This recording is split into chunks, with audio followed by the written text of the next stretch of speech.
voyage au cœur de la vie, ici et ailleurs. Space, en partenariat avec l'Agence spatiale européenne. Payerne, près du lac de Neuchâtel en Suisse, c'est l'une des plus importantes bases aériennes de la Confédération helvétique. C'est aussi le siège de la fondation Clin d'El qui fait voler ses membres sur des chasseurs de collection jalousement entretenus par ses amateurs passionnés. Aux commandes de ce Hawker Hunter, un professeur de l'école polytechnique de Lausanne et pour le petit monde des astronautes, une légende vivante. J'ai fait 4 voyages dans l'espace dans les années 90, dont 2 pour le télescope spatial Hubble. Pour des raisons évidentes, faire des réparations sur Hubble m'a permis de mieux apprécier l'astronomie. Bien sûr, il y a tout ce paysage spatial lorsqu'on est en orbite basse de la Terre. Et la plupart du temps, il y a Vénus, sauf qu'on est très près du Soleil, sinon on peut la voir. La difficile réparation du télescope spatial ne laissait pas beaucoup de temps aux astronautes pour admirer celle que l'on appelle l'étoile du berger et qui se révèle plus belle au matin. L'apparition de Vénus devant nos yeux à la tombée de la nuit ou au lever du jour est tellement magnifique, avec toutes ces couleurs au crépuscule, quand cela devient de plus en plus sombre et il y a toutes ces couleurs orangées et cet objet très lumineux dans le ciel après le soleil et la lune, c'est vraiment très beau.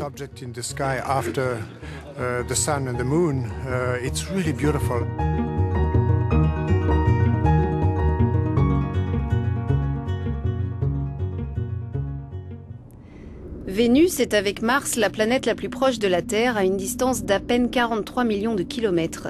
Dans de nombreuses cultures, elle symbolise la beauté et l'amour. Elle a toujours passionné les astronomes et lorsque son orbite l'a fait passer devant le Soleil, c'est un grand moment qui a fait la joie des astronomes d'hier. Ceux d'aujourd'hui regardent ce transit comme un événement majeur.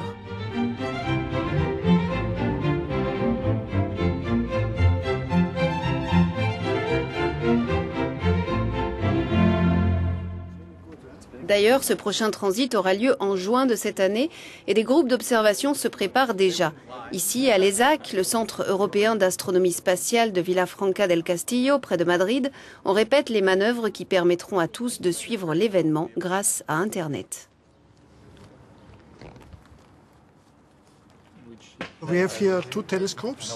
Nous avons 2 télescopes. L'un est un télescope optique classique, l'autre est un télescope solaire spécialement conçu pour les observations solaires et donc on ne peut pas l'utiliser pour autre chose. Il observe une bande très fine dans les oranges qui permet de voir ce qui se passe vraiment sur le Soleil. Nous avons prévu 2 expéditions, l'une à Svalbard, dans le nord de la Norvège, et l'autre en Australie. Et nous allons transmettre les images. Nous aurons un site web dédié pour l'occasion pour que tout le monde puisse suivre le transit de Vénus. Le transit de Vénus devant le Soleil n'est pas commun. Le dernier date de 2004, mais il faut remonter à 1882 pour le précédent. Il avait tellement marqué les esprits qu'un compositeur américain célébra la scène à sa façon.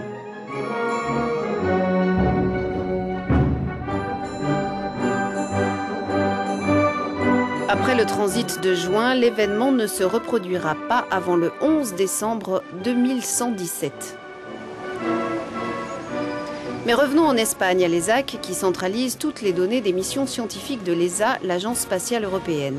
Des spécialistes de la planète Vénus se sont récemment réunis pour faire un état des lieux de cette planète, soi-disant jumelle.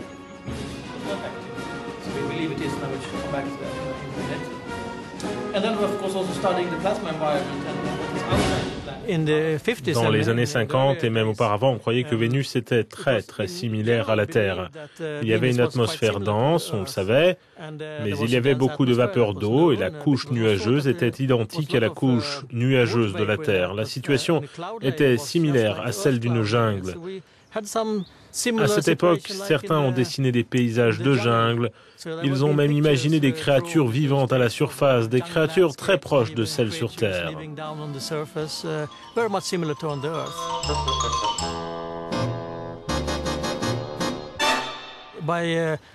Mais les radioastronomes ont détecté que la fréquence des radiations de la planète indiquait que la température était bien plus élevée que sur la Terre. Beaucoup de personnes n'ont pas voulu y croire. Ils n'ont pas eu confiance dans les relevés. Mais quand Mariner est passé près de Vénus, les instruments de haute précision ont confirmé que les mesures initiales étaient correctes et que la température était donc très élevée.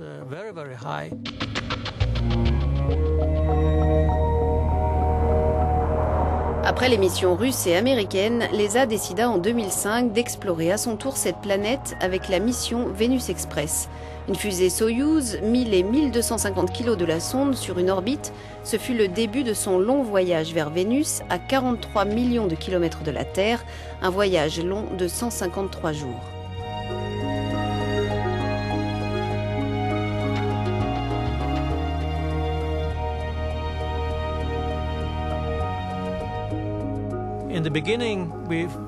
Au début, nous avons fait faire à la sonde quelques orbites très elliptiques qui nous a éloignés de la planète, ce qui nous a permis de faire de longs cycles d'observation à distance et cela fut très utile pour voir et suivre le mouvement des conditions météorologiques.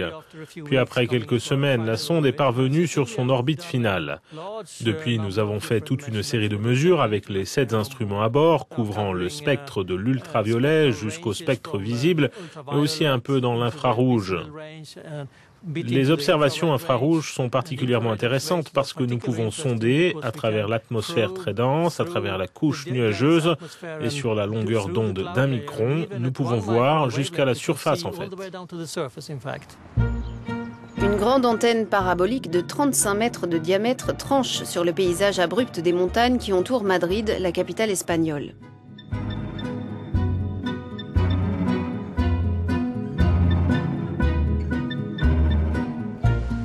À 50 km de là, les ordinateurs de l'ESAC tournent à plein régime. La sonde Vénus Express envoie les données et elles sont récoltées par l'antenne à Cerebros. Ce sont les données brutes. Ces données brutes sont ensuite transférées au centre d'opération de l'ESA à Darmstadt. Nous recevons ici les données scientifiques des équipes en charge des instruments de mesure. Ils ont été validés et vérifiés pour être certains qu'ils sont de la meilleure qualité possible. Et ensuite, les données ont été archivées dans ce gros serveur informatique. Une fois leur traitement effectué, les données numériques se transforment en matériel lisible et compréhensible pour les scientifiques, mais aussi pour le public en général.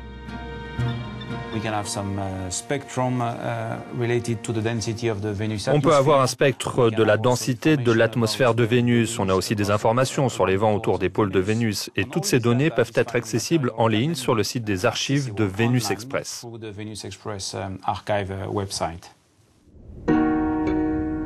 Après 6 années d'observation intensive, que connaît-on vraiment de notre planète jumelle? On sait déjà qu'avec une température de 400 degrés en surface, elle est pour le moins très inhospitalière, mais encore. Il faut environ 220 jours pour que Vénus fasse sa révolution autour du Soleil. Par rapport à la Terre, elle est plus près du Soleil. Sa rotation est rétrograde, elle est contraire à celle de la Terre et il lui faut environ 240 jours terrestres pour faire une rotation. On ne comprend pas du tout ce phénomène, c'est complètement différent de toutes les autres planètes du système solaire. Cela pourrait être dû à une collision dans la jeunesse de Vénus, cela pourrait être dû aux effets de l'atmosphère très dense et de son interaction avec le Soleil, mais on ne sait tout simplement pas. Les rayons ultraviolets qui pénètrent l'épaisse atmosphère de soufre et de gaz carbonique de Vénus ont chassé les molécules d'eau, rendant la planète aride et la livrant à d'étranges régimes des vents. Sur la surface de Vénus, la vitesse du vent est assez faible. C'est un petit vent, mais plus haut dans les nuages, à une centaine de kilomètres de la surface, la vitesse du vent est très élevée. Le vent va à plus de 300 km/h et il fait le tour de Vénus tous les 4 ou 5 jours. C'est l'une des choses que l'on ne comprend pas. Pourquoi, à la surface, le vent est faible et dans les airs, très haut, pourquoi il est très rapide. Vénus Express a révélé une surface au relief peu élevé, composée de vastes plaines d'aspect volcanique. On pense que la chaleur interne de la planète se libère grâce à des coulées de lave, car de nombreux volcans ont été répertoriés.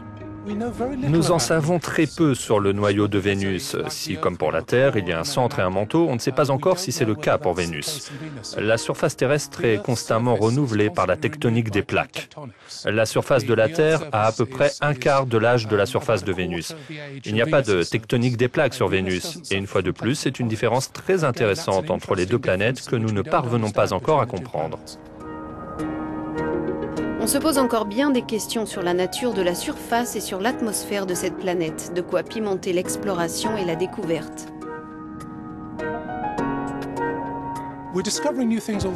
On découvre de nouvelles choses tous les jours. Par exemple, l'une des découvertes les plus intéressantes de Vénus Express est cet énorme vortex, un nuage géant à l'un des pôles de Vénus. D'une certaine manière, cela ressemble à un ouragan sur Terre, mais c'est un événement de longue date, il est là tout le temps. On ne comprend pas comment il se forme, pourquoi il est là et comment il va évoluer. Prévu pour une durée de 2 jours vénusiens, soit environ 500 jours terrestres, la fiabilité du satellite et la qualité des observations réalisées ont fait que la mission a été prolongée. Le moment venu, la sonde sera volontairement écrasée sur la planète après avoir rendu de bons et loyaux services.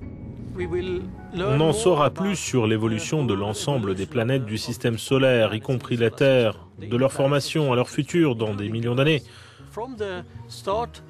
Nous aurons une meilleure compréhension de la manière dont les planètes travaillent ensemble dans leur interaction avec le Soleil et leur évolution interne.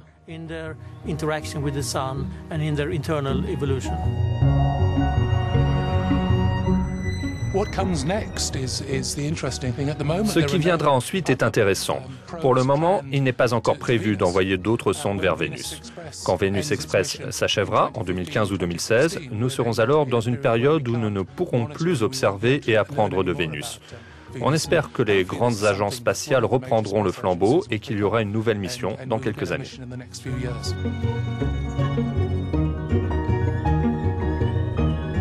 L'aventure va donc continuer, mais au fait, pourquoi cette quête infinie? Pourquoi ce désir de découverte?